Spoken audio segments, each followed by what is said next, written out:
ഉറ്റുനോക്കിയ മണ്ഡലമായിരുന്നു പേരാമ്പ്ര.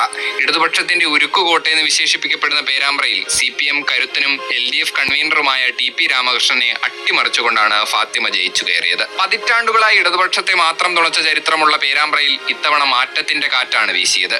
വോട്ടെണ്ണലിന്റെ ആദ്യ റൗണ്ടുകൾ മുതൽ വ്യക്തമായ ലീഡ് നിലനിർത്താൻ ഫാത്തിമയ്ക്ക് സാധിച്ചു. കോഴിക്കോട് സ്വദേശിയായ ഫാത്തിമ തെഹ്ലിയ വിദ്യാർത്ഥി രാഷ്ട്രീയത്തിലൂടെയാണ് പൊതുരംഗത്തേക്ക് കടന്നു വരുന്നത്. കോഴിക്കോട് ലോ കോളേജിലെ പഠനകാലത്ത് MSF പ്രവർത്തനങ്ങളിൽ സജീവമായിരുന്നു. മുസ്ലിം സ്റ്റുഡൻസ് ഫെഡറേഷന്റെ ദേശീയ വൈസ് പ്രസിഡന്റായി പ്രവർത്തിച്ച ഫാത്തിമ ഈ പദവിയിലെത്തുന്ന ആദ്യ വനിതാ നേതാവായിരുന്നു. MSFന്റെ വനിതാ വിഭാഗമായ ഹരിതയുടെ മുൻ ഭാരവാഹിയായിരുന്നു.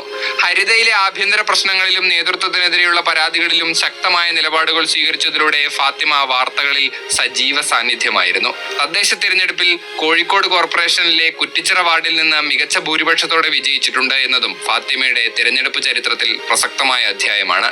UDF തരംഗത്തിൽ ഇടതുകോട്ട തകർത്തു എന്നതിനപ്പുറം ലീഗിന്റെ സ്ത്രീപക്ഷ നിലപാടിന് ശക്തി പകരുന്നതാകും ഫാത്തിമയുടെ പേരാമ്പ്ര വിക്ടറി. മുസ്ലിം ലീഗിന്റെ ആദ്യ വനിത